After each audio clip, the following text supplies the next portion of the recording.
네, 교회 여러분 안녕하십니까? 오늘은 8월 25일 수요일입니다. 오늘 함께 나눌 말씀은 마태복음 20장 29절에서 34절까지 말씀이 되겠습니다. 제가 봉독해 드리겠습니다.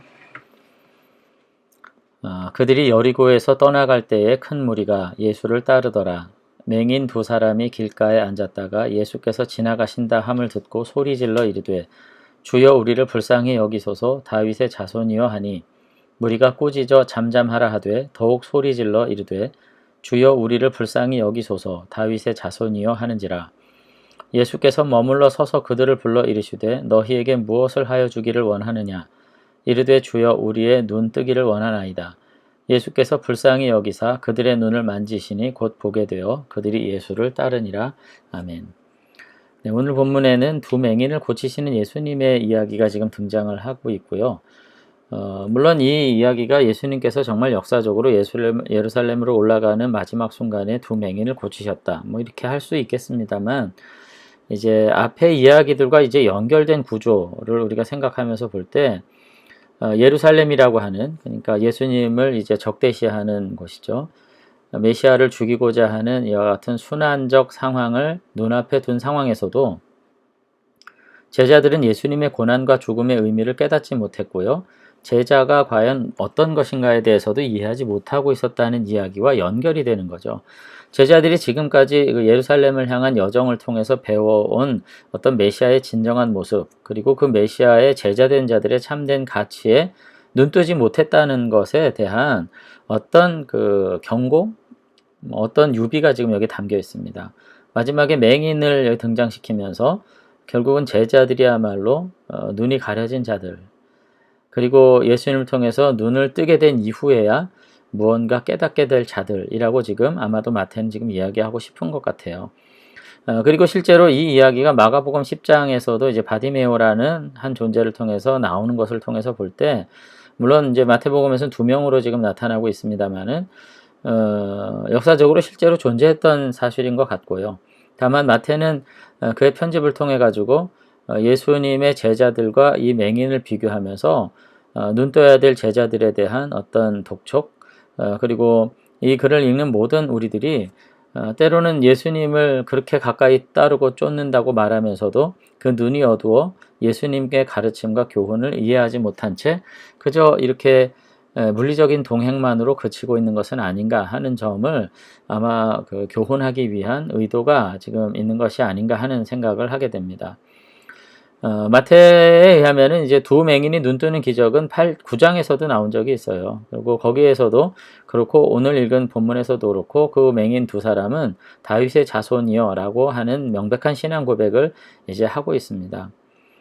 그런 점에서 특별히 마태는 계속해서 맹인을 둘로 소개하는 의도가 뭔가 하는 것을 생각하게 되는데, 아마도 이 둘의 고백에 대한 신뢰할 만한 어떤 그 법적인 근거들을 제시하기 위한 의도가 있는 것이 아닌가 그런 생각을 하게 되죠. 그러니까 마태가 철저하게 이제 유도율법에 대한 깊이 있는 이해가 있었던 사람으로 보이고요.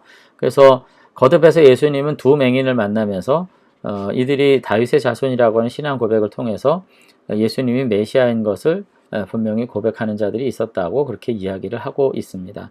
그러니까 결국은 이와 같이 눈먼 자들도 고백했던 온전한 신앙 고백적 삶이 제자들에게 부재했다는 것에 대해서 마태는 뭔가 문제 제기를 하고 있는 거죠. 본문의 내용을 보면은 두 맹인은 이제 길가에 앉아 있다가 예수님을 향해서 다윗의 자손이여 라는 칭호를 사용합니다.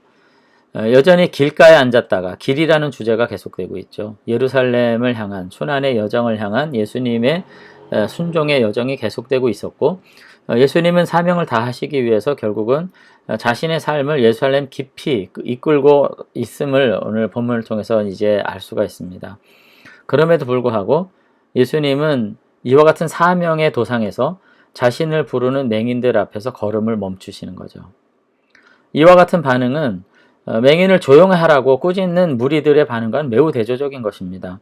예수님의 순환에 대한 이해가 부족하고 또 자신의 제자도에 대한 이해가 부족한 무리들이 맹인이 다윗의 자손 예수여 우리를 구원해 달라고 이렇게 이제 부르짖음에도 불구하고 오히려 이들의 부르짖음을 짓밟고자 했던 것, 이거 굉장히 의미 있는 내용들인 거죠. 무리들은 예수님이 맹인과 같은 하찮은 자들이 부를 만한 존재가 아니다. 이렇게 생각을 하는 겁니다. 앞선 얘기에서도 이 땅의 모든 관원들과 권세자들이 임의로 권세를 부리고 하는 거 알지만 너희는 그렇게 되지 말아야 된다. 이렇게 얘기했음에도 불구하고 이 무리들은 맹인의 고백이 중요한 게 아니라 그 고백을 하는 자가 어떤 존재냐가 더 중요했던 것 같아요. 아무리 온전한 신앙 고백을 하더라도 맹인들이 지금 상관할 바가 아니다. 이렇게 생각을 했던 거죠. 그러나 예수님은 그 가장 낮은 자들에게 관심을 보이는 분으로 지금 소개가 됩니다. 예수님은 이 고통받는 자들을 섬기기 위해서 사실은 죽음을 향한 발걸음을 멈추지 않으셨던 자비로운 분이셨던 거죠. 그 점에서 우리가 다시 한번 우리의 모습들을, 제가 이제 새벽기도 녹화를 하면서 반복적으로 하는 말이 우리 자신 돌아보자. 이 얘기를 계속 한다고 지금 이제 모니터하는 분들이 말씀을 하세요. 그건 어쩌면 제 내면에서 계속해서 어떤 촉구하는 어떤 진심인지 모르겠습니다. 왜요? 이거 보면서 계속 나의 모습을 보게 되거든요. 부끄러운 제 모습 보게 되기 때문에. 이제 그런데 교회가 그렇죠.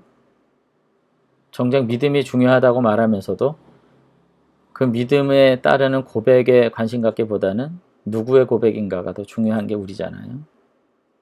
하필 왜 맹인들이 이렇게 하는 걸까요? 어쨌든 마태는 의도가 있습니다.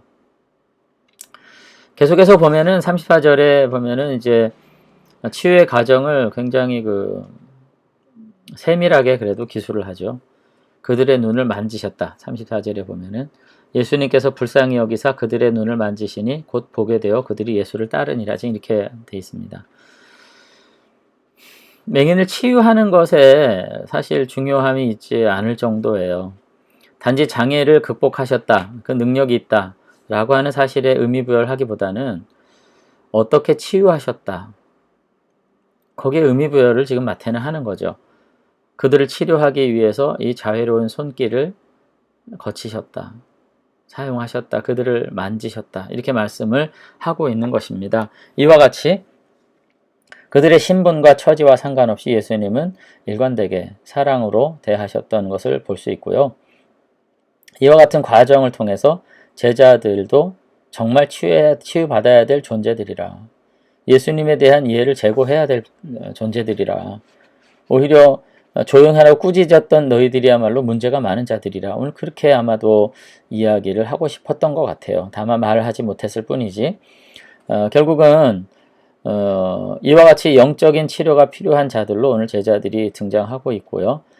결국은 베드로도 그렇고 야고보와 요한도 그렇고 나머지 제자들도 그렇고 이제 자신들의 헌신에 대한 보상에 대한 그리고 예수님께로부터 받을 권세에 대한 야망을 이제 버리고 예수님의 누구신가, 예수님이 정말 메시아라고 하는 진정한 깨달음의 눈을 떠서 예수님의 십자가의 길에 동참하는 그리고 그 길을 따라 주님의 교회를 온전히 섬기는 그와 같은 믿음의 사람들이 되어야만 했다. 오늘 마태는 그렇게 오늘 20장을 마무리 짓고 있는 것 같습니다. 오늘 또 한 번 우리가 이야기를 통해서 우리는 장님이 아닌가. 우리는 온전하다고 생각하지만 사실상 가장 불행하고 불쌍한 자들이 아닌가. 교회에 오래 몸담고 있은 것만으로 우리가 무엇했다 생각하지 않고 다시 한번 올바른 고백과 삶으로서 정말 하나님께서 주실 은혜와 복을 온전히 회복하는 저와 여러분들이 되시면 좋겠습니다. 함께 기도하겠습니다.